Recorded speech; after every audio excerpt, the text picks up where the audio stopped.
네, 안녕하십니까. 이번 시간에는 생활과 윤리에서 이 과학기술과 윤리의 두 번째 수업, 과학기술의 사회적 책임에 대해서 한번 다뤄보도록 하겠습니다. 자, 우리도 표지 사진도 역시 과학기술의 발달에 따라서 여러 가지 문명의 그런 발전이 있었지만은 또 여기 또 미사일 나오고 있죠. 이런 것들이 뭐다 우리의 문명을 오히려 멸망시킬 수도 있다라고 하는 그런 의미를 담아가지고 가져와 봤습니다. 그 뭐다 과학기술이라는 것이 발전할 때에는 그만큼의 책임이 필요하다라고 하는 것인데 이때 중요한 것은 얼마만큼의 책임이 필요한 것이냐, 과학기술 연구자가 어느 정도까지 책임을 져야 될 것이며 우리 시민들의 입장에서는 비전공자 입장에서는 어떻게 이것들을 바라보아야 할 것인가에 대해서 한번 다뤄보도록 하겠습니다. 자, 우리 과학과 윤리의 두 번째 이제 첫 번째 중단원의 두 번째 소단원 되겠습니다. 자, 논문 표절 문제 그것이 왜 문제인가? 지금은 뉴스에서 그렇게 얘기가 많이 안 나오는 것 같은데 예전에 뭐 이제 유명 인사들 뭐 연예인이나 뭐 아니면 사회적인 뭐 명망 있다라고 생각했던 사람들이 알고 보니 논문을 써 가지고 이제 석사 박사가 됐는데 그 논문이 뭐였더라. 본인이 직접 이제 쓴 것이 이제 아니라 다른 사람들이 쓴 것들을 좀 이제 짜깁기 하는 그렇게 해 가지고 이제 논문을 이제 억지로 만들어 가지고 이제 자기 거인 것처럼 발표해 가지고 표절의 문제가 되어서 학 본인의 학위를 "난 이제 반납하겠다." 뭐 이런 식의 뭐 일들도 있었고 참 다양한 일이 있었죠. 뭐 학위 논쟁이 있었는데 중요한 거는 우리가 사회적인 논란이 발생했을 때 그것이 왜 문제인가를 말할 수가 있어야 된다라는 것입니다. 자, 과학기술자의 책임. 자, 크게는 내적인 책임과 외적인 책임이 있는데 내적인 책임은요, 모두가 다 얘기합니다.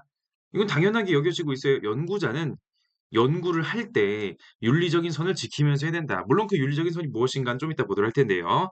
자, 여기에 더해서 연구자가 윤리적으로 연구를 하는 거에 더해서 외적인 책임도 져야 된다라고 하는 입장도 있다는 것입니다. 자, 연구자는 연구 과정만이 아니라 그 연구의 영향력, 이 연구에 의해서 사회적인 영향력이 어떻게 될 것이냐, 우리 사회에 어떤 긍정적이거나 부정적인 영향을 미칠 것이냐에 대해서도 고려해야 되고 그런 걸 생각하면서 연구해야 된다라고 하는 그리고 그런 일들이 발생했을 때 책임감을 느끼고서 어떤 행동을 해야 된다라고 하는 그런 외적인 책임까지 주장하는 사람들도 있다라는 것입니다. 만약에 그러면은 우리 수능 문제 관점에서 봤을 때는 내적인 책임과 외적인 책임에 대한 문제가 나올 때 다음 가, 나 입장에 대한 설명으로 옳은 것은 아니면은 가 입장에 비교해서 나타나는 이제 나 입장의 특징으로 뭐 이런 식으로 나올 텐데 내적인 책임을 주장하는 부분은 공통점이지만 외적인 책임까지 주장할 거냐 말 것이냐가 이제 비교의 초점이 되겠네요. 자, 내적인 책임부터 한번 보도록 하겠습니다. 자, 내적인 책임은 연구 과정에서 연구 윤리를 준수하자는 것인데 자, 지금 제가 보여드리는 이런 사례들 뭐 위조, 변조 이런 것들을 하지 말자는 것이죠. 자, 위조라는 것은 무엇인가? 존재하지 않는 데이터 또는 연구 결과 등을 허위로 만들거나 기록 또는 보고한 행위다. 예전에 일본에서 고고학계의 굉장한 일대 사건이었던 일본의 그런 이제 고대 석기 시대 뭐 이런 이제 선사 시대 문명이 굉장히 오래전부터 있었다라고 해 가지고 어떤 이제 학자가 발표했었는데 문제는 뭐다.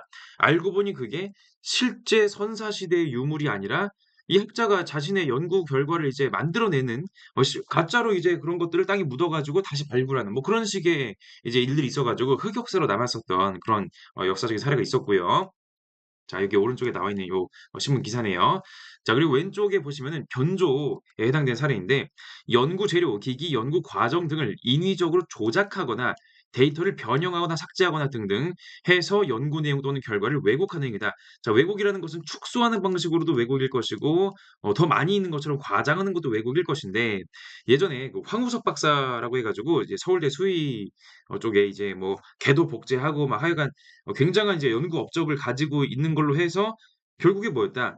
사이언스라고 하는 세계적인 과학 잡지에 인간 배아 줄기세포를 복제할 수 있는 기술 굉장히 복제 잘한다 해 가지고 이제 한국인들은 이제 어릴 때부터 젓가락을 써 가지고 굉장히 손이 이제 정교하고 뭐 이런 식의 얘기까지 막 나오고 막 이 사람이 이제 위인전에도 나오고 대통령과 같이 밥도 먹고 그런 정도의 국민 영웅급. 야, 이 황구석 박사의 인간 배아 줄기세포 연구만 잘 되면은 많은 난치병, 희귀병, 이제 불치병들이 해결될 수 있겠구나라고 하는 많은 환자와 환자 가족들의 기대를 안기도 했었던 그런 황우석 박사였는데 알고 보니 뭐였다. 자, 배아 줄기세포를 만드는 것 자체는 이미 있는 기술인데 이것을 매우 많이 만들 수 있다라는 것이 이때 그 연구의 초점이었다라고 하는 거죠. 근데 알고 보니 뭐였다?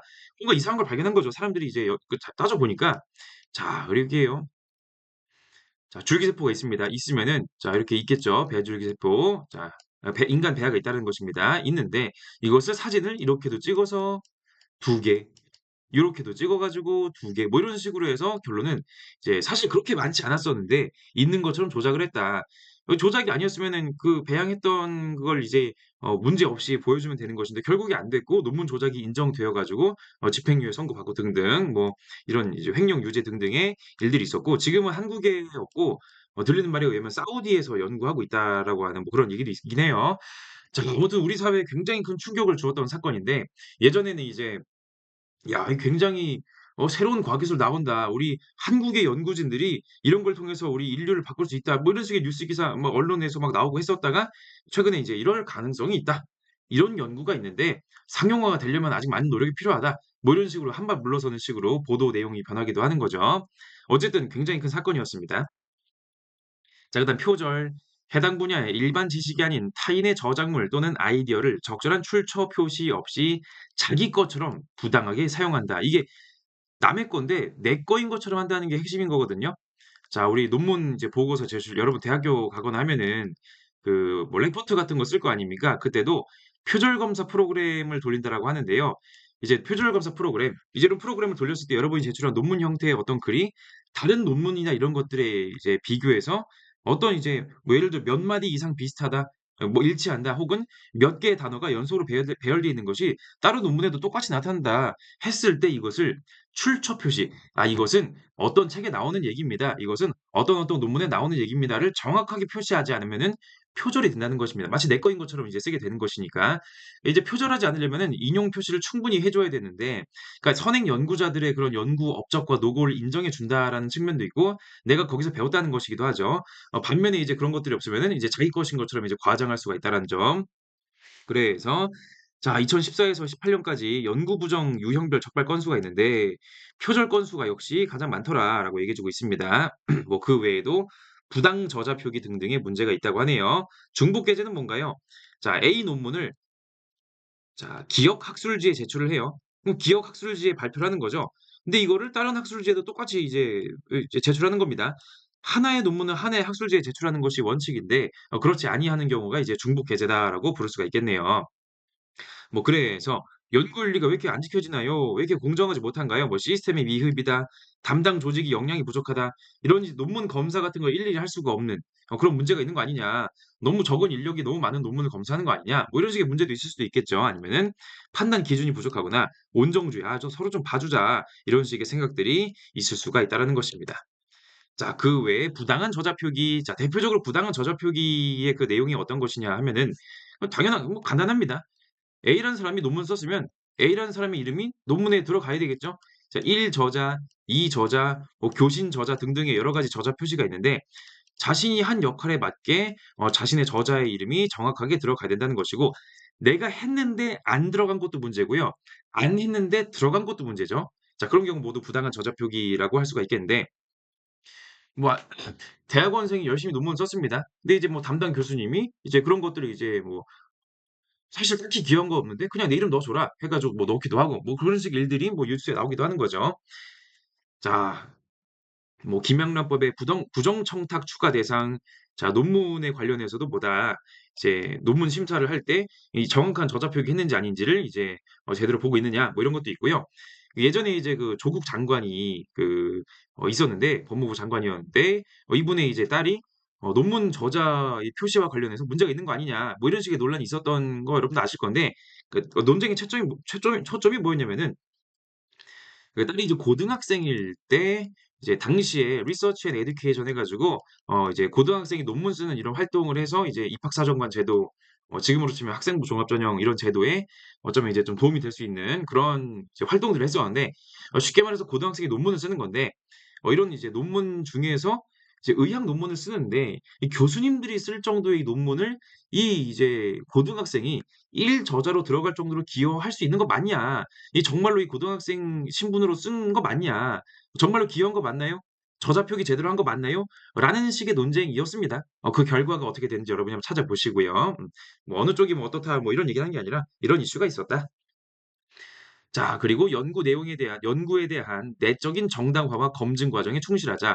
연구했으면 예를 들어서 뭐 물을 어떻게 뭐 가열하면은 뭐 어떤 결과가 나옵니다. 뭐 이런 식의 연구했다 칩시다. 그러면은 그것이 정말 제대로 된 실험인지, 뭔가 변이를 제대로 통제했는지, 뭔가 이제 비교 대조군 제대로 했는지 이런 것들을 검증해야 될 거 아닙니까? 대충 그냥 도장만 찍어 주고 하는 것이 아니라 철저하게 볼 줄 알아야 된다는 것이 바로 내적인 책임, 연구윤리 준수의 내용이 되겠습니다.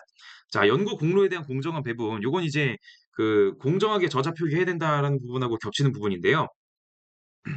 자, 우리 심슨 우리 제가 좋아하는 심슨 가족이란 만화가 있는데 미국 만화죠. 자, 우리 바트 심슨 아들이 "이거 봐라. 난 대학원생이지롱. 작년에 60만 원 벌었다."라고 하면서 꽁지머리를 이제 막 들고서 이제 막 유머를 하고 있는데 자, 왜 꽁지머리 하고 있을까요? 머리카락을 자를 돈이 없으니까. 무슨 말이다. 대학원생은 이제 직장인 공식적으로 이제 밥벌이하는 직장인이 아니다 보니까 이제 수입이 적을 수밖에 없겠죠. 수익이 적기 때문에 연구비를 제공해 주는 교수님의 어떤 그런 영향력 이런 것에 자유로울 수가 없다라는 것인데 뭐 이제 어머니인 마지 심슨이 "바트 대학원생 놀리지 마라. 그냥 잘못된 선택을 한 것이야."라고 뭐 이렇게 유머러스하게 애니메이션에서 넘어가고 있는데 "대학원생들은 논문 3,000편 채점 다 할 때까지 먹지 마." 뭐 이런 식으로 자, 뭐 연구비 횡령, 무급 노동, 장시간 근무, 일방적 계약 해지, 임금 체불. 자, 교수님이 이제 저기 뭐냐 어디 연구기관이나 아니면 뭐 기업이나 정부에서 연구비를 따올 거 아닙니까? 연구비 수주 이제 프로젝트를 가져올 거 아닙니까? 여기 이제 제자들, 대학원생들 참여시킴으로써 좀 생계를 좀 해줄 수 있도록 이제 그런 대처를 하는데 문제는 뭐다? 이 과정에서 갑을 관계가 형성됨으로써 교수 갑질이 일어날 수가 있다. 뭐 심지어는 폭력, 괴롭힘, 노동 착취 뭐 연구 저작권 강탈, 금품 요구 뭐 아니면 그 외에도 뭐 사적인 심부름을 시킨다든지 뭐 이런 식의 뉴스가 있었죠. 어떤 거냐면은 그 교수의 딸이 이제 입국을 하는데 어 자기 딸이 입국인데 굉장히 사적인 부분이죠. 이거를 대학원생이 가 가지고 이제 "너가 가 가지고 배웅 좀 해라. 데리고 좀 와라. 차 태워 줘라." 뭐 이런 식의 뭐 심부름을 시킨다든지 뭐 이사할 때 뭐 이렇게 이삿짐 물론 그 교수님과 대학원생 간의 스승과 제자의 그 인간적인 관계 사적으로도 친할 수 있는 거 아닙니까? 뭐 이사 도와드릴 수도 있는 거고 아니면 정말 급해 가지고 교수님이 뭐 "정말 미안한데 부탁 좀 해도 될까? 나중에 내가 어떻게 내가 잘 좀 해 줄게. 맛있는 거 사 줄게." 뭐 이런 식으로 부탁할 수 있는 거긴 한데 아무래도 좀 갑을 관계일 수밖에 없다 보니까 이런 것들이 대학원생 입장에서는 부담일 수가 있다라는 것이고 구체적인 상황을 좀 보긴 해야 되겠죠. 그런 걸 좀 판단해 볼 필요가 있겠다라는 것입니다. 자, 그리고 실험 대상에 대한 존중. 자, 실험 대상이 자, 뭐 동물에 대해서 실험할 수도 있고요. 사람에 대해서 실험할 수 있습니다. 물론 물건에 대해서 무생물에 대해서 실험할 때는 뭔가 존중이라는 것이 좀 애매할 수가 있긴 한데 특히나 그 임상 실험 같은 거 할 때는 특히나 좀 더 존중이 많이 필요하겠죠. 자, 예전에 코로나 시국 때 프랑스 의사들이 "아프리카에서 백신 테스트하자."라고 이제 발언했던 게 이제 "인종차별 아니냐." 이런 식의 논란이 되었었던 그런 일이 있었죠. 그 이제 피실험자에 대해서도 뭐 동물 실험에는 해당 안 되겠지만은 충분한 설명에 근거한 동의를 정말 한 거 맞냐. 자, 이런 식의 약을 우리가 테스트할 건데요. 자발적으로 오셨지만은 이 약을 하면은 이제 "요런 식의 부작용이 있을 수 있습니다."라는 것을 사전에 고지하고서 해야 된다라는 것입니다. 이런 것이 제대로 이루어져 있냐. 정말 합리적인 판단에 의해서 이런 것들이 이루어졌는지를 한번 이제 체크해 볼 필요가 있다라는 것입니다. 그래서 정직함, 객관적 타당성, 개방과 수용, 비밀 준수, 주의 깊음, 동료에 대한 존중, 그리고 준법, 자원의 관리, 함부로 낭비하지 말라는 거, 자유. 그러니까 정치나 기타 외부적인 뭐 이제 권력자라든지 아니면은 이제 거대 이제 기업이 하여간 힘 있는 사람으로부터 억압받는 게 아니라 정말 자유롭게 연구 그 자체를 해야 된다. 그러니까 이런 식의 이런 그 가치들이 연구의 내적인 책임에 있어서 필요한 윤리적인 그런 덕목이 되겠다라는 것이지요. 자, 아인슈타인이 이렇게 말했네요. 연구의 자유와 그 사회적 적용은 매우 직접적인 관계에 있습니다. 바로 이 때문에 과학자들은 전문가가 아닌 시민으로서 자신을 결코 잊어선 안 됩니다. 과학자들은 기관을 만들고 조직적인 활동을 통해서 연설의 자유, 교수의 자유를 지키고 우리의 사회 또한 지켜내야 합니다. 그러니까 연구를 하는 그 자체의 활동이 자유로워야 된다. 어떤 것에 의해서 왜곡되고 억압되지 않아야 된다는 것을 선언해 주고 있는 것입니다. 자, 이어서 사회적인 책임, 외적인 책임을 강조한 입장도 한번 보도록 합시다. 자, 연구 결과, 그러니까 과학기술을 연구하는 그 연구자가 연구를 했는데 그 연구가 과학기술자의 손을 일단 떠났잖아요. 그 연구 결과가 발표가 됐겠죠. 물건을 만들었겠죠. 그리고 나서 사회에 끼치는 영향에 대해서도 책임을 져야 된다라는 것이 외적 책임을 강조하는 입장이 되겠습니다. 자, 연구 결과가 물론 긍정적인 영향을 초래하면은 명예를 얻고 칭찬을 받고 하는 거죠. 하지만 부정적인 영향이 있을 거라고 생각이 되면은 이것이 뭐 사소하게는 어떤 사람들에게는 경제적 손해가 될 수도 있겠지만은 어떤 사람들에게는 굉장히 치명적인 그런 피해를 줄 수도 있는 거거든요. 그런 것들이 만약에 연구 과정에서 예상이 될 때는 예방적인 조치를 취하는 것이 맞다라는 것이고요. 자, 그리고 이 연구가 단순히 뭐 과학기술자의 뭐 호기심에 따라 할 수도 있고 여러 가지가 있겠지만은 인류의 과제, 적정 기술 뭐 예를 들어 이런 겁니다. 그 뭐 소켓, 자라는 신발, 항아리 냉장고, 라이프 스트로, 플레이 펌프 등등 그러니까 이런 거죠.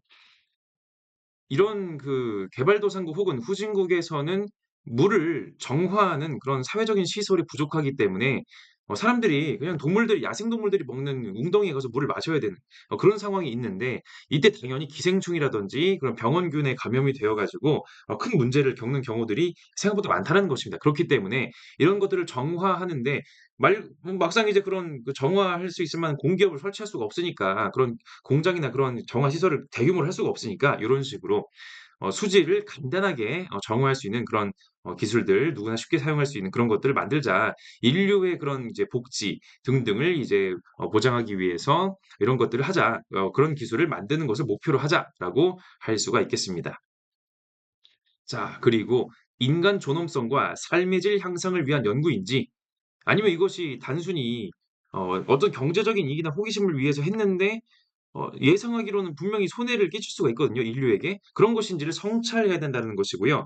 실제로 이제 예상이 될 경우에는 연구를 중단하는 결단 사실 그 대규모 자금과 인력과 시간이 투입이 될 때 연구를 중단하려는 결단을 하는 건 참 쉽지가 않거든요. 그럼에도 불구하고 정말로 그런 문제가 있을 때는 '중단할 수도 있다.'라는 것입니다. 자, 뉴스 기사에 이렇게 나와 있네요. "구글 떠난 AI 대부. 내 일생 후회한다. 킬러 로봇 탄생할 수도 있다." 자, AI가 킬러 로봇 되는 날이 두렵다고 이렇게 얘기해 주고 있네요. 자, 챗GPT 우리 그 인공지능에 의해서 이제 사람이 질문을 하면은 이제 챗GPT가 답변해 주잖아요. 이것이 이제 그 인공지능이 학습을 굉장히 많이 해 가지고 야 사람이 할 법한 혹은 사람보다 더 정교한 대답을 내놓기도 하는데 이런 연구 발전 속도가 너무 빠른 나머지 인류가 통제할 수 없는 정도에까지 이르를 수가 있다라고 하는 경고를 하기도 하는데요. 이것이 정말로 통제가 될 수 있을까? 이게 단순히 예를 들어 미국에서만 하는 거면 미국이 어떻게 할 수가 있겠는데 뭐 미국도 하고 중국도 하고 프랑스도 하고 영국도 하고 러시아도 하고 할 텐데 과연 이 경쟁 사회에 속에서 막을 수 있을 것인가? 그럼에도 불구하고 이런 목소리를 내는 데에는 이유가 있다라는 것입니다. 그러면은 이 과학기술에 의한 영향력이 상당한데 앞으로도 더 상당할 예정이거든요. 이런 행동이 누군가에게 미래에 영향을 끼친다고 했을 때 우리가 지난 시간에도 봤다시피 환경 파괴할 수도 있겠고요. 사회 구조에 영향을 줄 수가 있겠고요. 심지어는 인간 존엄성과 이런 인간의 기본적인 삶의 구조에 영향을 줄 수가 있다라고 했을 때 '그거를 내가 책임져야 할까?' '먼 미래에 일어날 일까지도 내가 책임을 져야 할까?'라고 하는 의문이 나타날 수가 있다라는 것입니다. 거기에 대해서 자 오늘 자 핵심 내용이죠. 한스 요나스의 책임 윤리 한번 가 보도록 하겠습니다. 자 독일 태생의 자 미국으로 건너간 이제 유대계 철학자가 되겠네요. 자 이 사람이 이제 얘기하는 것은 무엇이다. 자 이미 제목부터 알 수가 있겠죠. 책임 윤리, 책임을 강조하는 것입니다. 우리 단원이 과학기술이니까 과학기술을 가지고서 우리가 연구하거나 활용할 때 책임감을 가지고 하자는 이야기를 할 것입니다. 자, 책임 윤리의 필요성 바로 뭐다? 전통적인 윤리가 한계에 봉착했기 때문이라는 것입니다. 자, 전통적인 윤리 무엇인가요? 뭐 예를 들어 이제 종교적인 것들, 뭐 기독교에서 얘기하는 이제 그런 규범들, 혹은 이제 근대 뭐 칸트가 얘기하는 것들, 뭐 공리주의의 그런 논리들, 인간을 이제 단지 수단으로서만이 아니라 목적으로 대우하라. 최대다수의 최대 행복을 이제 추구하는 정책을 해라. 이런 것들, 이런 것들의 윤리관이 책임 범위를 현 세대, 지금 나와 같은 시대를 살고 있는 사람들로 한정했다. 그게 문제라는 거죠. 자, 행해진 것에 대한 사후 책임을 부과하는 것이 전통 윤리관의 모습인데, 자, 우리가 뭔가 이제 문제를 일으켰다고 했을 때 책임을 지는 게 맞습니다. 하지만 문제를 직접적으로 일으키지 않았고 그런 결과가 나타나지 않으면은 책임을 지지 않아요. 왜? 그런 일이 안 일어났으니까. 아직은 안 일어났으니까. 하지만 우리 과학기술의 시대에는 아직 일어나지 않았다 할지라도 미래에 일어날 수 있을 만한 일들에 대해서 책임을 져야 한다라는 것입니다. 자, 그 얘기를 하게 되는데요. 아무래도 이 과학기술 시대의 그런 미래 세대의 삶에 영향을 미친다는 것이 단순히 어떤 이제 뭐 경제적인 손익을 넘어서서 미래 세대가 정말 존속할 수 있을까? 그런 중대한 영역까지 영향을 끼치기 때문에 이런 얘기를 아니할 수가 없다라는 것입니다. 자, 제시문 한번 가보도록 하겠습니다. 책임의 범위를 현 세대로 한정하는 기존의 전통적 윤리관으로는 과학기술 시대에 발생하는 문제를 해결하는 데 한계가 있다. 새롭게 요구되는 윤리는 과학기술로 인한 상황을 적극적으로 반성하는 책임 윤리로서 두려움, 겸손, 검소, 절제, 그리고 성스러운 것에 대한 외경심 등의 덕목들이다라고 얘기해 주고 있습니다. 자, 전통적인 윤리관의 한계와 그래서 새로운 윤리가 필요하다라는 이 흐름을 여러분이 기억해 두시면 되겠네요. 자, 그래서 기존의 전통 윤리가 이미 행해진 것에 대한 사후 책임이었잖아요. 이 일어나야지 책임을 지는 겁니다. 하지만 이젠 아니다. 일어나지 않은 것, 행위되어야 할 것, 아직은 안 일어났지만 우리가 충분히 예측을 해서 해야 될 것들이 있다. 그런 것들에 대해서 책임을 지는 자세, 즉 사전적인 책임, 미리 책임을 느껴야 된다는 것입니다. 과학기술이 미래에 초래할 수 있을 만한 심각한 문제들에 대해서 우리가 미리 준비하고 대비해야 된다는 것이죠. 자, 뭐 안 일어났으면 책임이 없는 것이냐? 아니라는 것이죠.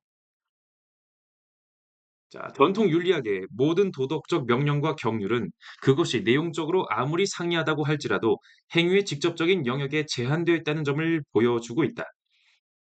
너의 이웃을 네 자신과 같이 사랑하라. 다른 사람이 너에게 행하기를 원하는 바를 그에게 행하라. 내 이웃 사람을 언제든지 수단으로 대해서는 안 되며 항상 목적 그 자체로서 대하라 등등 이 모든 경륜에서 행위자와 그의 행위의 대상이 되는 타인은 현실의 공통적인 참여자라는 사실에 주의를 기울이게 된다. 인간 행위의 새로운 유형에 적합하고 새로운 유형의 행위 주체를 지향하는 명법은 대충 다음과 같을 수 있다.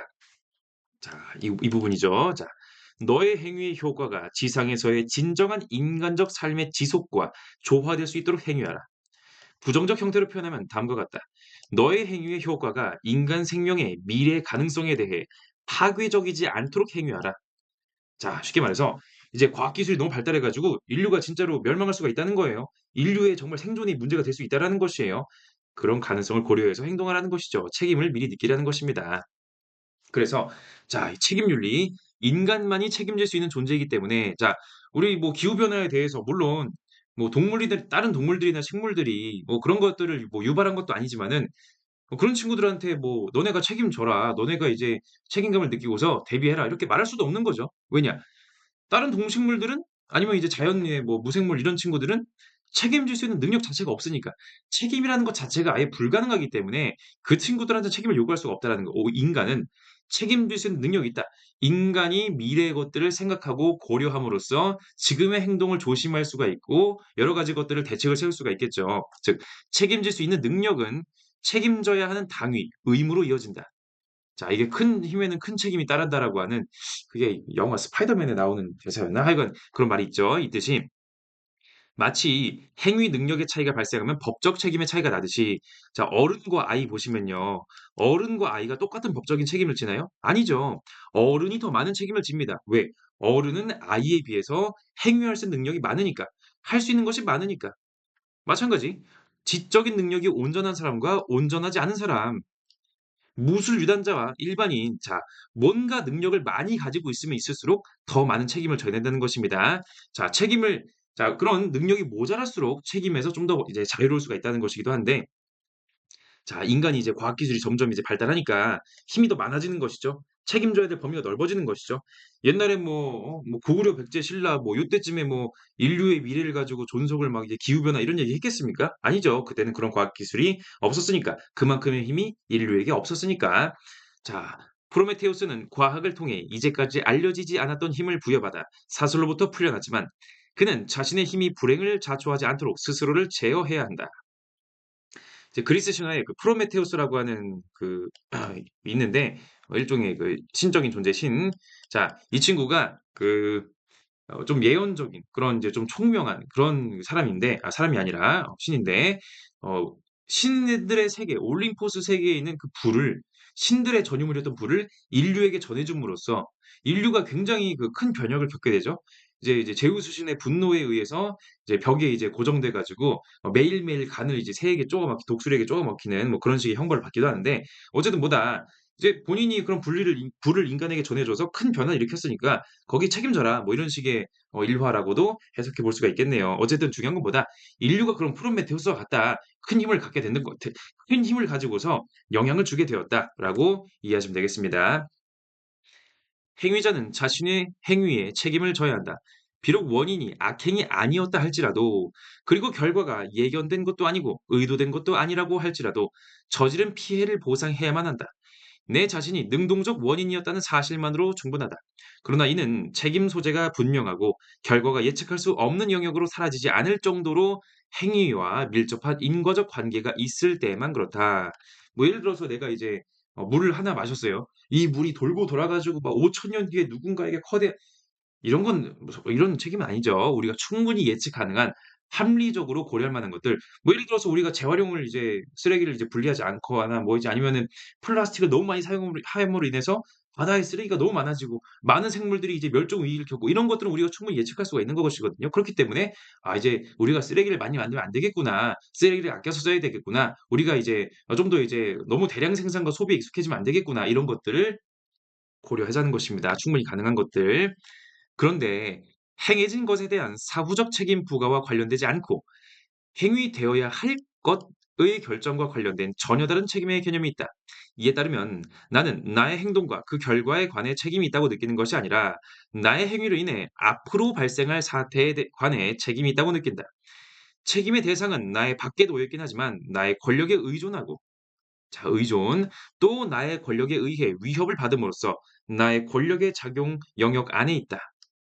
권력은 나의 것이고 이 사태에 대한 원인적 관계를 가지고 있는 까닭에 사태는 나의 것이 된다. 의존자는 자신의 고유한 권리로 말미암아 명령자가 되고 자 권력자는 자신의 원인성으로 말미암아 의무자가 된다. 자 권력자, 행위할 수 있는 사람, 능력을 가진 사람, 미래에 영향을 끼칠 수 있는 지금 우리 세대를 말하는 겁니다. 우리 세대는 권력자이고 미래의 원인이기 때문에 의무가 있다. 무슨 원인? 자, 의존자. 미래 세대죠. 현재 세대가 어떻게 하느냐에 따라서 미래 세대가 그 결과에 의존할 수밖에 없는 거 아니겠습니까? 그렇기 때문에 오히려 권리를 가지고 있다. 미래 세대는 현재 세대에 대해서 인류의 삶을 멸절시키지 않도록 파괴하지 않도록 행위하세요라고 명령할 권리가 있다라는 것이 오히려 물론 이제 일종의 이념상의 권리. 실제로 미래 세대가 현재 세대한테 명령을 할 수는 없잖아요. 논리적으로는 이제 뭐 현실적으로는 아니지만은 그렇게 받아들이고 행동하자는 것입니다. 오늘날 필요한 책임의 윤리에 관해 말하면 우리는 이러한 종류의 책임과 책임감을 말하는 것이지 자신의 행위에 대한 모든 행위자의 형식적이고 공허한 책임을 말하는 것이 아니다라고 실생활에서 우리가 바꿀 수 있는 것들을 고려해 보자는 것입니다.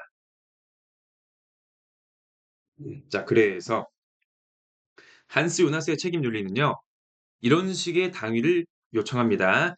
자, "인류가 존재해야 한다."라고 하는 대전제로 시작하는 거예요.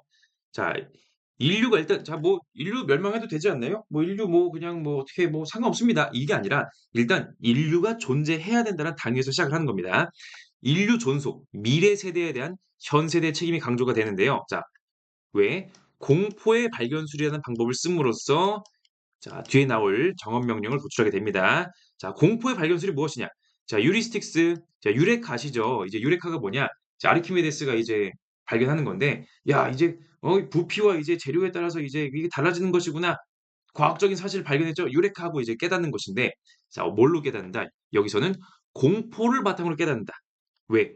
자, 인간은 선을 인식할 수도 있고요. 좋은 거, 나쁜 거, 악을 인식할 수가 있거든요. 그런데 악한 것, 나쁜 것을 인식하는 것이 좋은 것을 인식하는 것보다 사람들에게 깨달음을 더 크게 주고요. 경각심을 주고요. 오히려 이것이 알기가 쉽다. 자, 맛있는 걸 먹는 거는 뭐 좋죠. 하지만 정말 맛없고 고통스러운 걸 피하는 것이 더 급한 거 아니겠습니까? 자, 공포는 행동을 더 쉽게 도출한다는 것입니다. 자, 무슨 공포다? 이런 공포. 인류가 진짜로 멸망할 수 있다는 공포. 야, 이렇게 과학기술을 함부로 쓰다가는 정말로 인간이 멸망할 수 있겠구나. 핵전쟁 때문에 정말로 망할 수가 있겠구나. 아니면 기후변화 때문에 정말로 큰 위기에 빠질 수가 있겠구나. 이런 공포로부터 당위. 뭘 해야 되느냐? "이거 해야 해."라고 하는 당위가 도출된다는 것입니다. 인간 실존 자체에 대한 의무를 뭐 불행한 예언, '이러다가 진짜 인류가 멸망할 수 있겠구나.'라는 예언에서 찾는 것입니다. 그렇기 때문에 인류가 멸망하면 안 되기 때문에 이런 식의 일들이 일어나면 안 되기 때문에 우리가 무엇을 조심하자라고 하는 의무가 발생하는 것이지요. 그래서 인류의 운명을 진단하고 예방책을 모색해야 된다. 자, 뭐 환경 문제, 기후 변화, 대기 오염, 수질 오염, 토양 오염, 뭐 멸종 문제, 뭐 이제 뭐 바다 쓰레기 문제, 뭐 등등 여러 가지 문제들이 있죠. 전쟁, 뭐 또 세계 대전 일어나는 거 아니야? 아니면 핵전쟁 이런 것들. 야, 이거 원자 폭탄이 터진 이후에 그 인류가 이제 20 세기 중반부터는 특히 미소 냉전 그 시기에 정말 핵무기가 엄청나게 많아졌잖아요. '정말 핵전쟁 때문에 인류가 망하는 거 아닐까?' 이런 식의 불길한 예언들, 이런 식의 걱정들을 많이 하게 되었죠. 뭐 그 외에 뭐 생명공학, 인류가 어떻게 변하게 될 것이냐, 인공지능, 정말 인공지능에 따라서 망하는 것이냐, 뭐 스카이넷, 뭐 이제 터미네이터 2 라든지 뭐 핵전쟁 같은 경우에도 이제 그런 것들이, 그러니까 인공지능이 너무 발달해 가지고 인류의 통제 범위를 넘어선 거죠. 그래서 이제 이제 발사 버튼을 눌러 가지고 이제 인류 멸망하기도 하고 뭐 그런 겁니다. 영화 소재로 많이 나오죠. 그래서 이성적인 존재를 넘어서, 이성적 존재 뭡니까? 인간. 인간을 넘어서 도덕적 책임을 느껴야 된다. 즉 자연과 동식물에 대해서도 도덕적 책임을 느껴야 된다. 물론 이것이 자연과 동식물이 도덕적 지위를 가지고 있기 때문에, 혹은 도덕적 권리를 가지고 있기 때문에 그들에게 책임을 느끼자는 것이라기보다는 인류의 미래를 위해서 책임을 느끼자는 것에 가깝다고 할 수 있겠습니다. 그 영화 중에 인터스텔라라고 하는 영화가 있는데요. 이 영화 보시면은 그 영화 처음 설정이 뭐냐면은 지구에 인간들이 살고 있는데 지구가 인간들이 제대로 살 수 없을 정도로 굉장히 황폐화되어 있는, 그래 가지고 '다른 행성을 찾아보자.' 이게 바로 인터스텔라의 기본 내용 출발점이긴 하거든요. 아, 사실은 그 다른 행성 찾기 전에 이 지구를 먼저 잘 가꿨어야 하지 않았느냐. 미래 세대가 과거 세대의 어떤 잘못에 의해서 굉장한 그 고초를 겪고 있는 그런 모습들을 이제 보여주고 있네요. 자, 그래서 새로운 시대에는 새로운 생태학적 정언 명령이 필요하다는 것인데요. 자, 너의 행위의 결과가 미래의 지구상에서 인간이 살아갈 수 있는 가능성을 파괴하지 않도록 행위하라. 자, 이거 어디서 많이 보셨죠? 이런 스타일의 지문. 자, 칸트의 정언 명령을 변형한 것입니다. 자, 칸트 뭐라 했었습니까? 너와 이제 너 또는 다른 사람에게 있어서든 인간성을 이제 수단으로서만이 아니라 목적으로 대하라. 뭐 이런 식의 명령이었죠. 정언 명령은 다른 조건을 제시하지 않은 무조건적인 명령이었습니다. 자, 반대말이 뭐였죠? 가언 명령이다. 가언 명령은 조건적인 명령이에요. 너가 만약에 이것을 원한다면 저것을 해라. 이걸 얻고 싶다면, 이런 칭찬을 받고 싶다면, 이런 식의 평판을 얻고 싶다면 이걸 해라. 자, 가언 명령은 조건이 사라지면은 명령이 의미가 없어지는 명령이었어요. 하지만 정언 명령은 그 자체로 옳은 명령이었습니다. 그래서 이 정언 명령을 선의지에 따라서 실천해야 되겠네요. 자, 미래 세대가 현 세대에게 어떤 이득을 주기 때문에 하는 게 아닙니다. 애초에 줄 수가 없어요. 미래 세대와 현 세대는 호혜적인 상호 혜택의 거래가 불가능합니다. 어떻게 미래 세대가 우리한테 해줄 수 있는 게 없잖아요. 그런 미래 세대를 얘기하는 겁니다. 자, 그렇기 때문에 미래 세대에게 어떤 평판을 받기 위해서, 미래 세대에게 뭔가를 받기 위해서 해라라고 하는 가언 명령이 아니라 무조건적인 명령인 정언 명령의 형태로 제시가 되는 것입니다. 미래 세대를 목적으로 대우하는, 미래 세대를 인격으로 존중하는 것이 바로 이런 형태라고 할 수가 있겠습니다. 자, 그러므로 너의 행위의 결과가 미래의 지구상에서 인간이 살아갈 수 있는 가능성을 파괴하지 않도록 행위하라라는 말은, 일단은 미래 세대가 일단 존재해야겠죠. 인류가 아예 끝나버리면 안 되겠죠. 미래 세대 존재 자체를 보장해야 하고요. 두 번째, 단지 살아만 있는 것이 아니라 삶의 질이 배려가 되어야 된다라는 것이 실제로 인간답게 살 수 있는 그런 여건을 현 세대가 미래 세대를 위해서 파괴하지 말고 준비하자라는 것이 대책이 되겠습니다. 자, 질문 한번 읽어보도록 하겠습니다. 인간이 지금보다 훨씬 더 오래 살게 된다는 사실이 과연 바람직한지, 인간에게 자연이 부여한 수명이 참된 표준은 아닌지 미리 숙고해 볼 필요가 있다고 생각한다. 지금 살아있는 사람들이 모두가 죽지 않는다면 그 누구도 새로 태어나선 안 된다. 그렇게 되면 인류는 노인들만으로 이루어질 것이다. 걸리버 여행기의 저자 조너던 스위프트는 죽을 수 없음의 저주를 받은 사람들이 종종 태어나는 어떤 민족에 관해 이야기한다. 죽지 못한다는 것은 아주 끔찍한 결과와 커다란 재앙을 불러오게 된다. 인간의 오랜 꿈, 즉 죽지 않거나 혹은 가능한 한 오래 살려는 꿈의 실현을 목적으로 하는 연구는 중단해야 한다. 자, 오래 살고 병에 안 걸리고 불로장생, 불로불사, 이거는 그 무병장수, 누구나 꿈꾸는 그런 인류의 오랜 소원 아니었겠습니까? 진시황도 그것을 위해서 굉장히 많은 그 노력을 들였지만 어쨌든 실패했었죠. 하지만 이런 것들이 과학기술의 발전에 의하면 나중에 정말 그런 시대가 올 수도 있는 거 아닌가. 하지만 이런 것이 미래 세대의 관점에서 봤을 때 현 세대가 죽지 않는다? 미래 세대의 존재 자체를 위협한다고 할 수가 있겠습니다. 우리 무제한의 인구를 부양할 수가 없죠. 물론 이제 미래 세대는 뭐 인구 부양의 기준이 달라질 수가 있겠지만은 한편으로는 '현 세대가 아무도 안 죽는다? 미래 세대 자체를 필요로 하지 않을 수도 있습니다.' 어쨌든 그런 식의 미래를 생각해 봤을 때 이런 연구, 불로불사 연구는 '안 하는 게 낫다. 안 하는 게 맞다. 안 하는 게 책임 윤리다. 미래 세대를 존속할 수 있게 하는 거다.'라고 한스 요나스는 주장한다고 할 수가 있겠습니다. 자, 그래서 이 과학기술 개발에 있어서 사회적 합의와 윤리 의식의 함양이 필요한데, 즉 과학기술자나 기술을 개발할 것을 의뢰한 사람들에게만 책임이 있는 것이 아니라, 그들만 참여하는 것이 아니라 사회 제도적 차원의 합의가 필요하다는 것입니다. 자, 과학기술 연구 개발 과정 및 결과를 평가, 감시, 통제할 수 있는 기관이 필요하다는 것이고요. 기술 영향 평가 제도 예시가 되겠네요. 과학기술 전문가, 과학자, 일단 그 기술의 전문가가 있어야 되겠죠. 설명해 줄 수 있어야 되겠죠. 그리고 비전문가인 일반 시민, 아니 일반 시민이 과학기술 개발에 왜 목소리를 내야 되나요? 왜냐면은 비전문가인 일반 시민들도 과학기술의 영향을 많이 받기 때문에 그렇습니다. 당연히 내가 영향받을 수 있는 일에 대해서 내가 목소리를 낼 수 있는 거 아니냐. 물론 그것이 좀 중우정치식으로 되면 안 되겠지만은 말이죠. 함께 기술에 긍정적, 부정적 영향을 검토하고 정책적인 숙의를 한다. 시민민주주의. 그래서 순천절물의 자세가 필요하다. 하늘에 따르고 자연에 따르고 절도에 맞게 행동한다. 물질주의적인 사고방식, 무조건적인 경제발전, 이걸로 이제 이익을 봐야 돼. 이런 사고방식만이 아니라 이것이 초래할 수 있는, 이 기술이 초래할 수 있는 미래의 불안정한 부분, 자연을 파괴하거나 인류의 그 인간 존엄성을 침해하거나 이런 부분들도 충분히 고려하자는 것입니다. 자, 그래서 이런 이제 과학기술의 개발에 따른 윤리적인 책임이 내적인 책임과 외적인 책임이 있었고요. 이 과정에서의 책임 윤리가 필요하다라는 내용까지 보게 되었습니다. 자, 여기까지 마무리하도록 하겠습니다.